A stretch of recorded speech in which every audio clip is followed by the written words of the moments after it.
YouTube, it's Faye, and for today's video, I'm going to give you my top 5 tips for prepping a car for sale. And I'd also like to thank the sponsor of today's video, Rust-Oleum's new line of detailing products, Wipe New.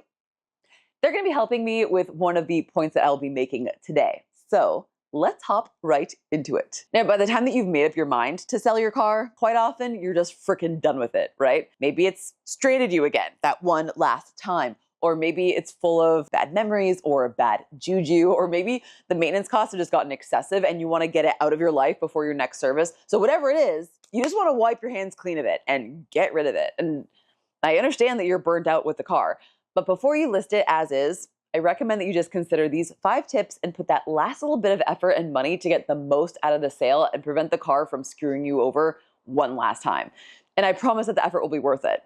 Well, why? Because you're not just selling a car, you're selling confidence, if that makes sense. Our buyers are nervous. I mean, don't you remember how stressful your last car buying experience was? So your job as a seller now is to remove all doubt from the sale. And a clean, documented, and well-maintained car is going to have higher perceived value. And first impressions often matter more than price and mileage. So with those thoughts in mind, here are my 5 tips. Tip number 1. Change the engine oil. Why? Well, as a technician who's hired to perform pre-purchase inspections, this is actually the first thing that I always check. Not only can engine oil condition and level tell me a lot about the health of a vehicle's engine, but it also tells me a lot about the previous owner. If the owner failed to change the oil regularly or didn't care enough to change the oil prior to a sale, what else did they not care enough to do, right? So this is more than just an oil change to me. This is an indication of how well the vehicle was cared for in its life. And while you're at it, top off all the fluids, including the washer fluid. And if any fluids look like they're dirty or in poor condition, get them flushed now. This is also a great way to hide any engine issues, such as excessive oil consumption or a minor blown head gasket. So if you're concerned about this as a vehicle buyer, then definitely get a pre-purchase inspection done. I have ways of checking for those things, and I've got videos on that topic as well, but we're focusing on selling today. Tip number 2. Make sure that it will pass a basic safety inspection. Now, the inspection credentials will vary from state to state, but you don't want the potential buyer to shy away from a sale due to a laundry list of items that they'll have to handle just to register the car to drive it legally. Right? You want them to be able to head down to the DMV and get it registered that same day if they want to.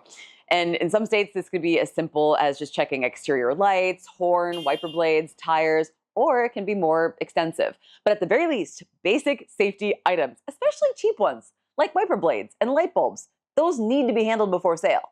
Why? Once again, this says a lot about you as the owner. It can prevent red flags from flying for the buyer. I mean, once again, if you're too lazy or cheap to replace that burnt out taillight bulb, then what else have you neglected? Maybe the person looking at your car needs transportation that same day, and they can't handle like a week's worth of repairs just to get the car going. Tip number 3, on the topic of minor repairs, yes, I want you to perform them, but within reason. Let's just check the cost-benefit analysis of the needed repairs. I mean, something that causes a warning light on the dash, for example, like this low coolant warning light on the Mustang. This light is still on, and warning lights when you're trying to sell a car, that's not good for potential buyers. That was a simple wiring issue. The $200 fix was very much worth it. But maybe something like a $400 or $500 replacement axle for a split boot losing grease isn't. Because the buyer may never know about the split boot, and it may not affect anything about the safety of the car or the way the car drives, and it may not be an issue for thousands of miles down the road. But a warning light, I mean, that's going to be right in their face every time they start up the car. So ask yourself, is there anything that may prevent you from a sale that can be solved with $500 or less? $200 or less? Obviously the repair price is going to vary depending on the value of the car and the asking price that you're going for, but there are so many minor repairs that you could do that would give you a major return on your investment in the sale price of the car. Like, do you have a squealing drive belt? Something that's annoying like that, or is the battery dead or on its way out? And maybe it would prevent the car starting for the potential buyer. I mean, in the case of this Mustang, there was obviously a huge repair that needed to be performed. I mean, the whole transmission needed to be replaced. Ah! Oh! But the value of the car with a bad transmission I mean, it was like a paperweight. It was so low that it was actually worth it for the customer to spend the money to have me put in a rebuilt transmission with a warranty. And believe it or not, he actually made all of his money back in the sale of that car. So it ended up saving him a lot of money in the long run. Now, another example of a minor repair, which he could have done for free, was this loose switch for the driver's seat, and also this broken plastic molding under the hood. Both of these could signal red flags of what else is wrong to the buyer. I mean, both those things cost the customer less than $100 to repair. Now, comparatively, something that is not worth doing is reupholstering the driver's seat. It's not only very expensive, but when there's literally like nothing else wrong with the interior, and the only thing that is wrong is superficial and something that is to be expected. I mean, the driver's seat of any car gets a lot of wear, right? It's not indicative that this car is a lemon. It's an older car, and it actually kind of makes it look like someone has spent a lot of time in the driver's seat. So this isn't necessarily a red flag, and it's fine to be left alone. So call around to some repair shops and get some price quotes, or see what the parts cost for you to finish up some of these minor repairs yourself. And 4, you probably expected this based on my intro, but the next tip is to do a thorough detailing of the car, both inside and out. Now, sometimes drive-through car washes can do more harm than good, especially if you have any aftermarket accessories, roof racks, wind deflectors, or anything like that. So let's not take the risk here, especially now. Also, an auto car wash doesn't do a great job on wheels, nor does it do anything for the interior or the engine bay for that matter, and we know they're going to pop the hood.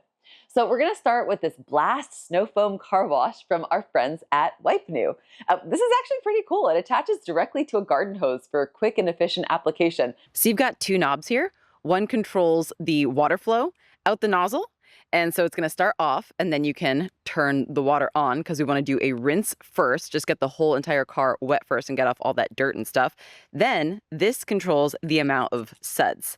So you can kind of modulate the throttle here, go full blast or just a little bit, and then finally shut it off at the end so that you're rinsing the entire car with just water again as well. So we're bringing the car wash to the comfort of our own driveway here. This premium foam car wash is safe for all exterior surfaces, and it will not strip wax or coatings, and it leaves a high gloss finish after every wash. And it says here that it washes up to 6 to 8 vehicles, which is actually pretty impressive. You can see that's how much I used to wash the entire car. So I'll definitely believe 6 to 8 vehicles. And finish up the job with a ceramic detailer for those finishing touches and sleek, glossy finish. And now the glass cleaner, especially on the inside and the outside of the front windshield. And to go the extra mile, which I highly recommend that you do, I'm using the Blazing Wet Tire Shine to gloss up the tires and give them that deep, black, wet-looking finish. Now for the interior. Let's remove all of your personal items and wipe down all little nooks and crannies. Get rid of that stickiness in your cup holder. Remove everything from your glove box. And make sure that all you have in there is your owner's manual and your service records. And lastly, pop the hood and detail that engine bay. For my last tip, I want you to collect and organize all of your service records. Now, this may involve calling the dealership and getting your recall and service history printed out or emailed to you. And I highly recommend providing and printing off a Carfax report, if it's clean, for the potential buyer. Remember, we're trying to remove all doubt from the sale. So showing that you've taken good care of the car and there are no hidden accidents to worry about can help seal the deal. Now, I have incredibly detailed service records for every single one of my vehicles, complete with all the parts that I've purchased myself and installed, the dates I put them on, and my inspection sheets from almost every service. I am sure that there would not be a person out there who would hesitate to buy a car from me based on my service history alone. Even my Toyota 4Runner with over 320,000 miles on the clock, because I can easily prove that I have taken impeccable care of my vehicles. And I guess my only other piece of advice at this point is don't fall back in love with the car. So often we've neglected to take care of or clean and detail a car that we've decided to sell, and it isn't until like the very last day when it's fixed and looking beautiful that we remembered why we bought it in the first place. So stand firm in your decision, list the car, and don't look back. All right, so those are my top 5 tips for prepping your car for sale. What do you think? Do you agree with me on these? And if I were to expand this list to my top 10 tips for selling a car, are there any recommendations that you would add to this list? Let me know in the comments, and I hope that this will help you with your next car sale. Thanks so much for watching, and I will see you in my next video. Bye.